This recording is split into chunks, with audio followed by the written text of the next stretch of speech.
Hello friends, ನಮ್ಮ ಉದ್ಯೋಗ YouTube ಚಾನಲ್ಗೆ ಸ್ವಾಗತ.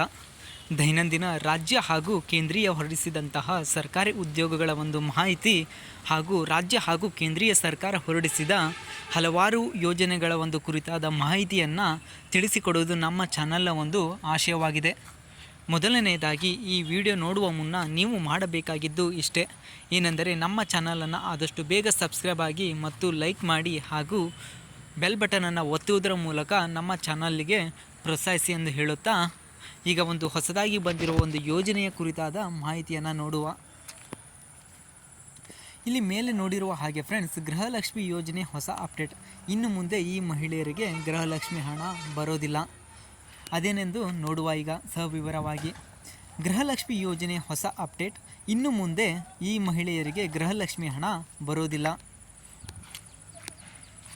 ನೋಡುವ ಫ್ರೆಂಡ್ಸ್, ನಮಸ್ಕಾರ. ಕರ್ನಾಟಕದ ಸಮಸ್ತ ಜನರಿಗೆ ಆತ್ಮೀಯವಾದ ಸ್ವಾಗತ.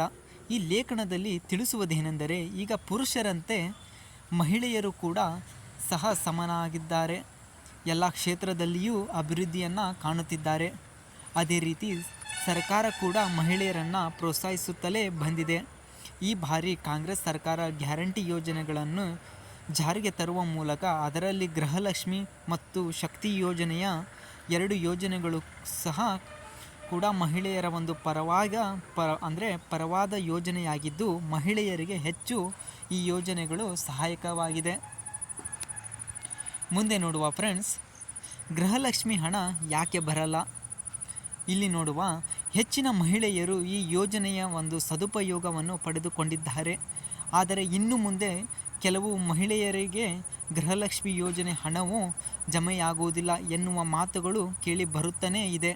ಯಾಕಂದರೆ ಇದು ರೇಷನ್ ಕಾರ್ಡ್ ಅನ್ನು ದುರ್ಬಳಕೆ ಮಾಡಿಕೊಂಡು ಗ್ಯಾರಂಟಿ ಯೋಜನೆಗಳನ್ನು ಸದುಪಯೋಗ ಪಡೆದುಕೊಳ್ಳುತ್ತಿದ್ದಾರೆ. ಕುಟುಂಬದ ಎಲ್ಲ ಸದಸ್ಯರು ಒಂದೇ ಮನೆ ಇದ್ದರೂ ಸಹ 3-5 ರೇಷನ್ ಕಾರ್ಡ್ ಹೊಂದಿರುವ ಬಗ್ಗೆ ಮಾಹಿತಿಯು ತಿಳಿದು ಬಂದಿದೆ ಅಂತ ನಾವು ಹೇಳಬಹುದಾಗಿದೆ. ಅದೇ ತರಹ ಈಗಾಗಲೇ ಒಂದೇ ಕುಟುಂಬದಲ್ಲಿದ್ದು ಹಾಗೂ ಒಂದೇ ಮನೆಯಲ್ಲಿ ವಾಸ ಮಾಡುತ್ತಿರುವ ಕುಟುಂಬದವರ ರೇಷನ್ ಕಾರ್ಡ್ಗಳನ್ನು ಕೂಡ ರದ್ದು ಮಾಡಿದೆ. ಹಾಗಾಗಿ ರೇಷನ್ ಕಾರ್ಡನ್ನು ರದ್ದು ಆದ ಮಹಿಳೆಯರಿಗೆ ಈ ಗೃಹಲಕ್ಷ್ಮಿ ಯೋಜನೆಯ ಹಣವು ಸಿಗೋದಿಲ್ಲ ಅಂತಲೇ ಹೇಳ್ಬಹುದಾಗಿದೆ ಫ್ರೆಂಡ್ಸ್. ಅದೇನೆಂದರೆ, ಇಲ್ಲಿ ಒಂದು ಕುಟುಂಬದಲ್ಲಿ ಒಂದು 10 ಜನ ಇರ್ತಾರೆ ಅಂತ ಅಂದ್ಕೊಳ್ಳಿ ಫ್ರೆಂಡ್ಸ್. ಆ 10 ಜನದಲ್ಲಿ ಪ್ರತಿಯೊಂದು 4-2 ಅಂದರೆ ಒಂದು ಗಂಡ ಹೆಂಡತಿ ಒಂದು ಅಂಥದ್ದೇ ಒಂದು 4-5 ರೇಷನ್ ಕಾರ್ಡ್ ಮಾಡಿಸಿದ್ರೆ ಅವ್ರಿಗೂ ಸಹಿತ 4-5 ಕಂತು ಅಮೌಂಟ್ ಅವ್ರಿಗೆ ಸರ್ಕಾರ ದುಡ್ಡನ್ನು ನೀಡಬೇಕಾಗಿರುತ್ತದೆ. ಆದ ಕಾರಣದಿಂದನೇ ಈ ಒಂದು ಅಂಥವ್ರು ಏನಿದ್ದಾರೆ ಅಲ್ಲ ಫ್ರೆಂಡ್ಸ್, ಈ ಯೋಜನೆಗೆ ಒಂದು ಗೃಹಲಕ್ಷ್ಮಿ ಹಣ ಬರೋದಿಲ್ಲ ಅಂತಲೇ ಹೇಳಬಹುದಾಗಿದೆ. ಅದೇ ತರಹ 12ನೇ ಕಂತಿನ ಹಣ ಯಾವಾಗ ಬರುತ್ತೆ ಅಂತಂದು ನೀವು ಕೇಳಬಹುದು. ಅದೇ ಇಲ್ಲಿದೆ ನೋಡಿ ಫ್ರೆಂಡ್ಸ್, ಇದರ ಒಂದು ಉತ್ತರ. ಗೃಹಲಕ್ಷ್ಮಿ ಯೋಜನೆಯ 11ನೇ ಕಂತು ಮತ್ತು 12ನೇ ಕಂತಿನ ಹಣ. ಈಗಾಗಲೇ ಗೃಹಲಕ್ಷ್ಮಿ ಯೋಜನೆಯ ಹಣವು 10 ಕಂತಿನವರೆಗೆ ಹೆಚ್ಚಿನ ಮಹಿಳೆಯರಿಗೆ ಬಿಡುಗಡೆಯಾಗಿದ್ದು, 11ನೇ ಕಂತಿನ ಹಣವು ಕೂಡ ಇದೇ ತಿಂಗಳ ಒಳಗೆ ಬಿಡುಗಡೆಯಾಗಬಹುದು.